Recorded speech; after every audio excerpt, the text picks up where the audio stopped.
Shloka world में आपका स्वागत है। श्लोका वर्ल्ड आपको आध्यात्मिक ज्ञान, मंत्र, श्लोक और वेदों पुराणों का महत्वपूर्ण ज्ञान प्रदान करता है। चैनल को सब्सक्राइब करें, लाइक, कमेंट एंड शेयर जरूर करें ताकि हमारे प्रियजन लाभान्वित हो सकें। आइए जानते हैं आचार्य चाणक्य द्वारा रचित चाणक्य नीति अध्याय 10 में आचार्य चाणक्य हमें क्या शिक्षा दे रहे हैं। इससे पहले हमने अध्याय 1 से 9 तक का शिक्षाएं प्रस्तुत की हैं। आइए जानते हैं अध्याय 10 चाणक्य नीति। आचार्य कहते हैं, भाग्य अथवा प्रभु की महिमा अपरंपार है। उसके कारण एक भिखारी पल में राजा बन सकता है और एक राजा निर्धन कंगाल हो सकता है। आचार्य कहते हैं, धन से हीन मनुष्य दीनहीन नहीं होता। यदि वह विद्या रूपी धन से युक्त हो तो, परंतु जिस मनुष्य के पास विद्या रूपी धन नहीं है वह सब चीज़ों से हीन ही माना जाता है। भली प्रकार आँख से देखकर मनुष्य को आगे कदम रखना चाहिए, कपड़े से छानकर जल पीना चाहिए, शास्त्र के अनुसार कोई बात कहनी चाहिए और कोई भी कार्य मन से भली प्रकार सोच समझकर करना चाहिए। मनुष्य को सोच समझकर उचित कार्य करना चाहिए। किसी को कार्य को करने से पहले यह भली प्रकार जांच परख ले कि वह व्यवहार और शास्त्र के विरुद्ध तो नहीं है।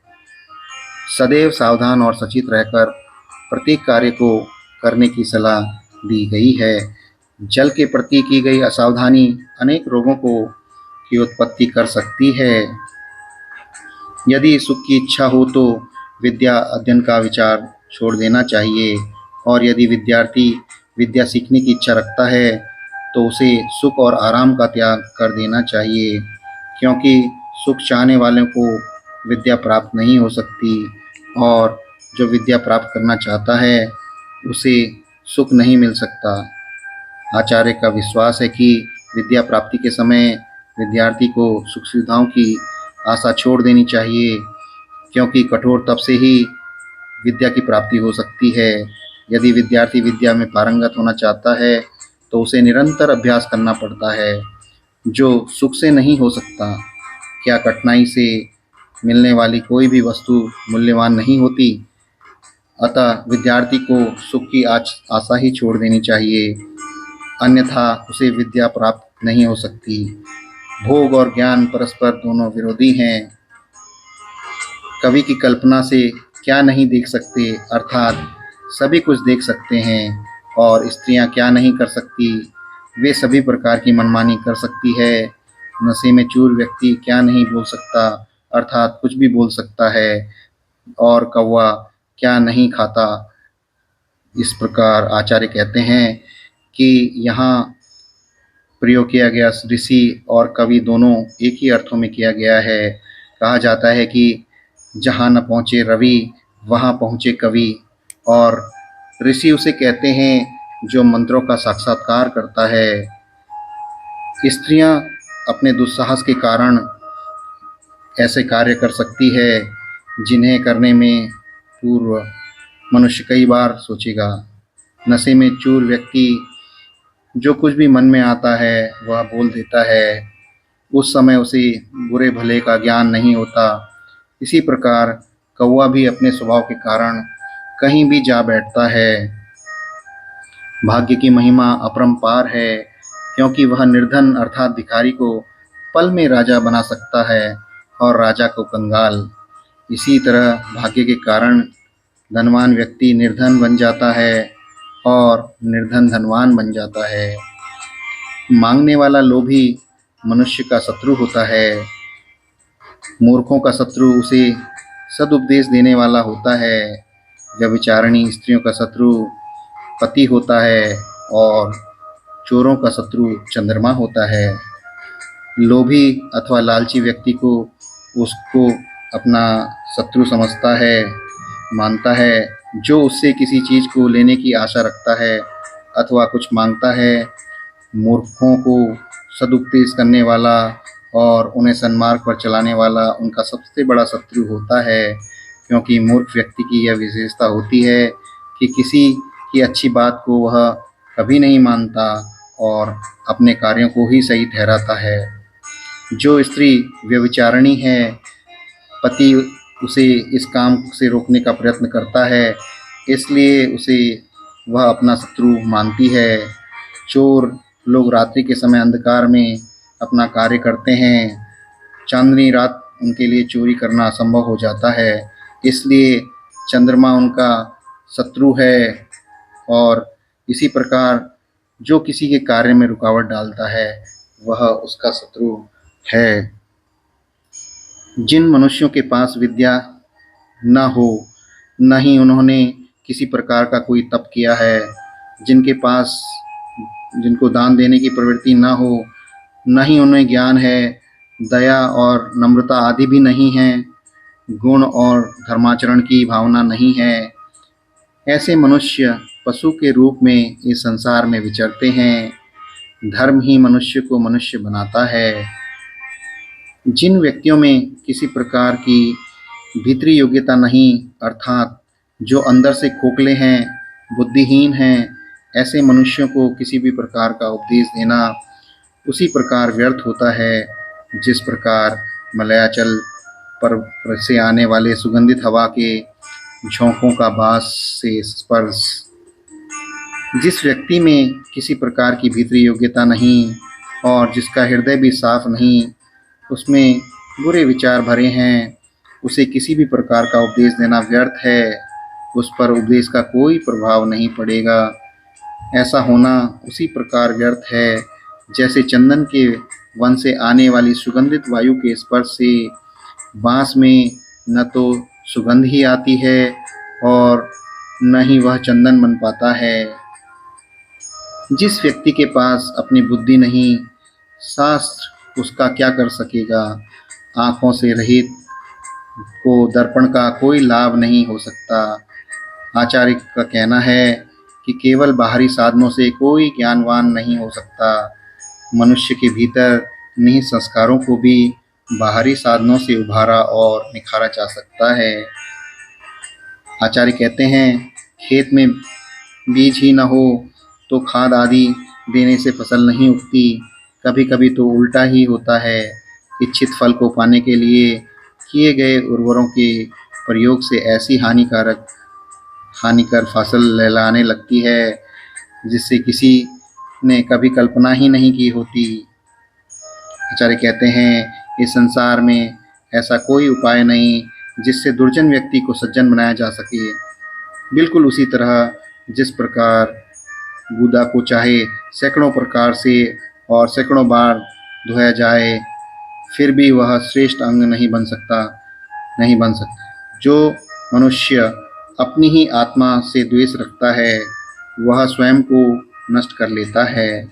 दूसरे से द्वेष रखने वाला अपना धन नष्ट होता है। राजा से बैर भाव रखने से मनुष्य को अपना नाश करता है और ब्राह्मणों से और विद्वान लोगों से द्वेष रखने वाला कुल का नाश कर लेता है। आत्मद्वेषात की जगह कहीं आत्मद्वेषात शब्द का प्रयोग किया गया है। इससे आत्म शब्द का अर्थ है विद्वान, ऋषि, मुनि और सिद्ध पुरुष। आत्मस्तु या यथावक्ता, जो सत्य बोले वह आप्त है, जो आत्मा के नज़दीक है वही आप्त है। अर्थात भले ही मनुष्य सिंह इस दृष्टि से बिना लाग लपेट के निष्पक्ष भाव से यह बोले वह व्याप्त है। आत्मा की आवाज़ और आप्त वाक्य एक ही बात तो है, क्योंकि शास्त्रों में कहा गया है, मनुष्य अपना ही सबसे बड़ा मित्र है और शत्रु भी। इसी प्रकार आप्त अर्थात विद्वानों और सिद्ध पुरुषों से द्वेष रखने वाला व्यक्ति भी नष्ट हो जाता है। भले ही मनुष्य सिंह और बाघ आदि हिंसक जानवरों से युक्त वन में निवास करे, किसी पेड़ पर अपना घर बना ले, वृक्षों के पत्ते और फल खाकर तथा पानी पीकर गुजारा कर ले, तिनकों की सैया पर सो ले, फटे पुराने वृक्षों की छाल के कपड़े पहन ले, परंतु अपने भाई बंधुओं से में धन से रहित अर्थात दरिद्र बनकर जीवन न बिताए।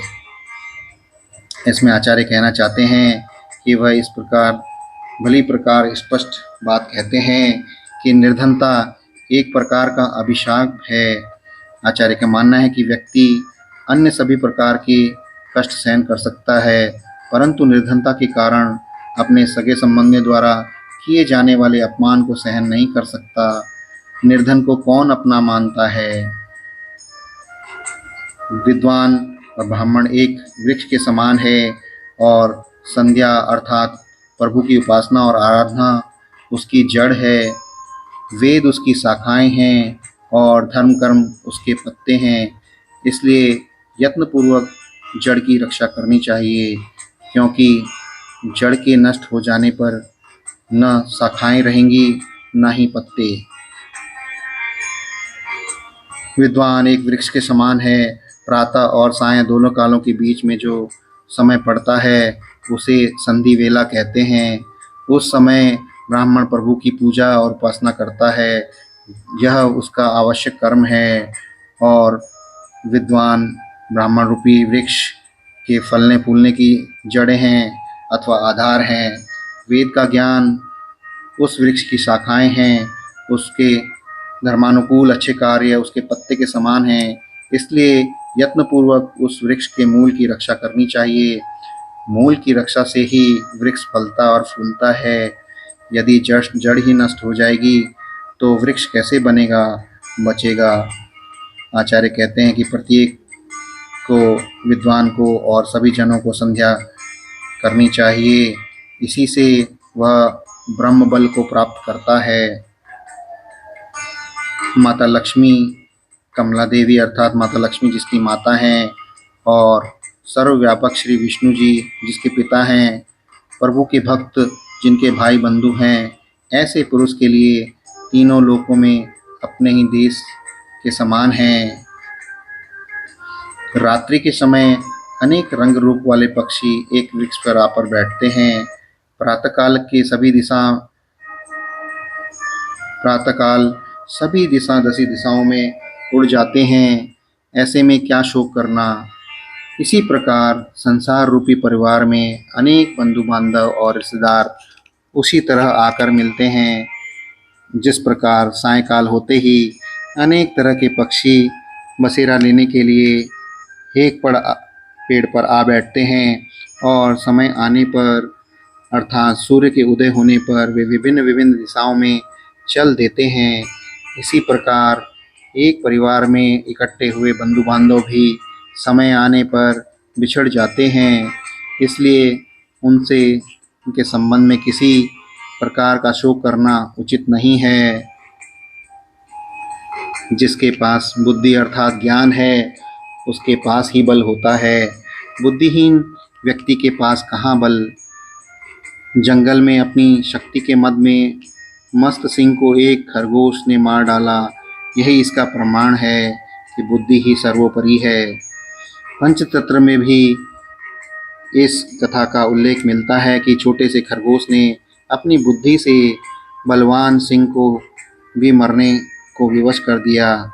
बुद्धिमान व्यक्ति अपने बल का तो सही उपयोग करता ही है, वह दूसरे के बल को भी अपने अनुसार प्रयोग करने में सफल हो जाता है। आगे आचार्य कहते हैं, यदि भगवान विष्णु को सारे संसार का पालन पोषण करने वाला कहा गया है तो मुझे इस जीवन में किसी बात की चिंता करने की आवश्यकता नहीं। यदि भगवान श्री विष्णु न होते तो मैं गर्भ में स्थित बालक के जीवन के लिए माता के स्तनों में दूध कहाँ से आता। बार बार इस तरह के विचार करके हे तीनों लोकों के स्वामी, आपके चरण कमलों की सेवा करते हुए अपना जीवन व्यतीत कर रहा हूँ। भाव यह है कि सृष्टिकर्ता परम परमेश्वर ही सबका पालन पोषण करते हैं। ऐसी स्थिति में मनुष्य को किसी बात की चिंता नहीं करनी चाहिए, क्योंकि जो बालक गर्भ में है उसके पालन पोषण के लिए माता के स्तनों में दूध पहले से ही उत्पन्न हो जाता है। यदि ऐसा है तो चिंता किस बात की। हाँ, परमेश्वर सबका स्मरण करते हुए उसके प्रति अपनी कृतज्ञता का भाव अवश्य प्रकट करना चाहिए। आचार्य कहते हैं कि संस्कृत के अतिरिक्त मैं दूसरी भाषाओं में का भी लोभी हूँ। जैसे स्वर्ग में विद्यमान देवताओं को अमृत की प्राप्ति के बाद भी स्वर्ग की अप्सराओं से होने वाले रसपान अमृतपान में रुचि रहती है। आचार्य कहते हैं कि अन्य भाषाओं को भी सीखना चाहिए। उनका मानना है कि यद्यपि संस्कृत में समस्त रसों का स्वाद है, लेकिन अन्य भाषाओं का स्वाद भी विद्वान को चखना चाहिए, क्योंकि उनमें भी अपना स्वाद है। अन्न से 10 गुना अधिक शक्ति उसके आटे में है, आटे से 10 गुना शक्ति उसके दूध में है, दूध से 8 गुना शक्ति मांस में है और मांस से 10 गुना शक्ति घी में है। आचार्य का कहना है, साग खाने से रोग बढ़ते हैं, दूध से शरीर मोटा होता है, घी से वीर्य की वृद्धि होती है और मांस से मांस बढ़ता है। साग से रोग बढ़ने का संकेत करता है कि अधिकांश लोग उसे भली प्रकार धोकर प्रयोग में नहीं लाते, इसलिए निरंतर उसका सेवन करने से रोगों की वृद्धि होती है। दूध से शरीर बढ़ता है, बालकों और किशोरों को दूध का सेवन करना चाहिए। घी का सेवन करने से वीर्य की वृद्धि होती है। कम मात्रा में ज़्यादा ऊर्जा। मांस खाने से शरीर में मांस बढ़ता है। मोटापे से पीड़ित व्यक्ति को इसके सेवन से बचना चाहिए। इस प्रकार आचार्य कहते हैं कि घी इन सब वस्तुओं में श्रेष्ठ माना गया है, इनसे बल की वृद्धि होती है। आचार्य अध्याय 10 के सार में बताते हैं कि विद्या रूपी धन को सब धनों में श्रेष्ठ माना गया है। उनका कहना है कि जिस मनुष्य के पास विद्या रूपी धन नहीं, वह सब कुछ होते हुए भी हीन है। और चाणक्य विद्या ग्रहण करने की सलाह देते हैं। ऐसा करने के बाद सोचने का तो अर्थ ही नहीं है। विद्यार्थी के कर्तव्य को याद दिलाते हुए कहते हैं कि जो विद्यार्थी विद्या प्राप्त करना चाहता है, उसे सुख की अभिलाषा छोड़ देनी चाहिए। आचार्य का मानना है कि व्यक्ति पुरुषार्थ के बावजूद भाग्य से ही निर्धन से धनी होता है। इसी प्रकार जीवन में भाग्य की महत्वपूर्ण भूमिका है। नियति की गति को समझना ही बुद्धिमत्ता है। चाणक्य यह कहते हैं कि मनुष्य को विद्या रूपी धन प्राप्त करना चाहिए, दानशील होना चाहिए, धर्म से युक्त होना चाहिए, परंतु जिस मनुष्य में ऐसी कोई बात नहीं, वह पृथ्वी पर पशु के समान है और भार रूप है। व्यक्ति को अपनी भीतरी योग्यता का ज्ञान होना चाहिए। जिसमें भीतरी योग्यता नहीं और जो बुद्धिहीन है, वेद आदि शास्त्रों से भी उसका कल्याण नहीं हो सकता। आचार्य कहते हैं कि दुष्ट व्यक्ति सदा ही दुष्टता करता है, वह अपना स्वभाव कभी नहीं छोड़ता। अपने बंधु बांधवों और रिश्तेदारों में मनुष्य को निर्धन होकर अपना जीवन नहीं बिताना चाहिए। उसे चाहिए कि वह अपनी निर्धनता को दूर करने का प्रयत्न करे। आचार्य के अनुसार इस संसार के रंग ढंग का वर्णन करते हुए कहते हैं, जिस प्रकार सायंकाल के समय अनेक पक्षी एक वृक्ष पर आकर बसेरा कर लेते हैं और प्रातःकाल अपनी दिशाओं में उड़ जाते हैं, उसी प्रकार बंधु बांधव भी मनुष्य को संयोग से ही मिलते हैं। इसलिए उनके बिछड़ने का मनुष्य को कोई शोक नहीं करना चाहिए। यह तो प्रकृति का नियम है। चाणक्य कहते हैं, मनुष्य की बुद्धि को ही उसका सबसे बड़ा सहायक मानते हैं। उनका कहना है कि जब परमेश्वर ही संसार का पालन पोषण करने वाला है, तो जीविका की चिंता क्यों। इस प्रकार आचार्य चाणक्य कहते हैं कि भगवान ही सबका पालन पोषण करते हैं, हमें चिंता नहीं करनी चाहिए और जीवन को धैर्यपूर्वक जीना चाहिए। यही आचार्य चाणक्य अध्याय 10 में हमें शिक्षा प्रदान करते हैं। इस प्रकार अध्याय 10 समाप्त हुआ। ओम नमः शिवाय। हर हर महादेव।